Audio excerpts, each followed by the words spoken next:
5, 6, 7, 8, 9, 2, 1, 2, 3, 4, 5, 6, 7, 8, 9, 3. Setelah kita lakukan kompresi selama 30 kali, kita berikan yang namanya ventilasi. Untuk ventilasi sendiri kita berikan 2 kali.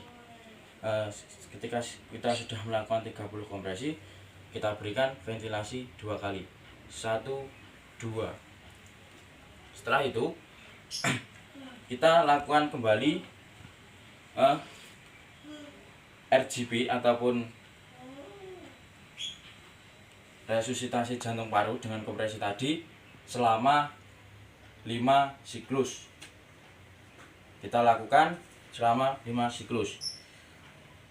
Kita lakukan sama 1 2 3 4 5 6 7 8 9 1 1 2 3 4 5 6 7 8 9 2 1 2 3 4 5 6 7 8 9 3.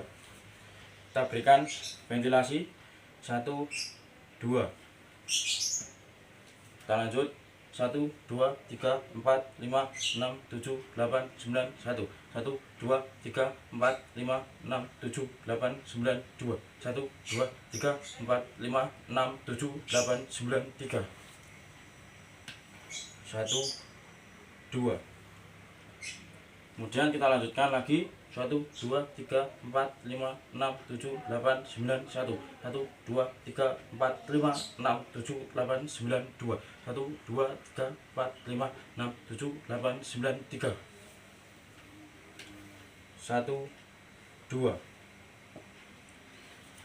1 2 3 4 5 6 7 8 9 1 1 2 3 4 5 6 7 8 9 2 1 2 3 4 5 6 7 8 9 3. 1 2. 1 2 3 4 5 6 7 8 9 1 1 2 3 4 5 6 7 8 9 2 1 2 3 4 5 6 7 8 9 3. 1 2.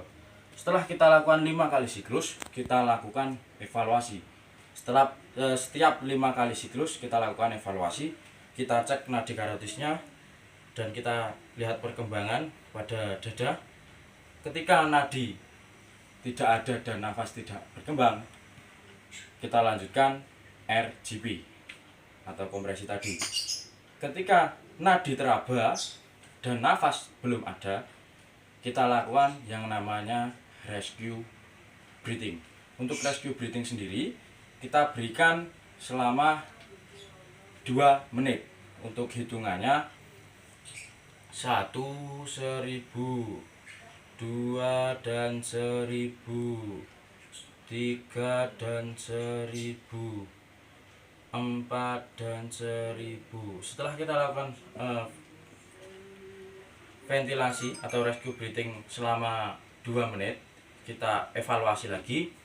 Ketika sudah ada nadi dan sudah ada nafas, kita lakukan recovery position. Untuk recovery position sendiri kita tunggu hingga ambulan datang, kita posisikan di recovery position. Terima kasih, sekian video dari saya, kurang lebihnya saya mohon maaf. Wallahul muwaffiq ila aqwamit thoriq. Wassalamualaikum warahmatullahi wabarakatuh.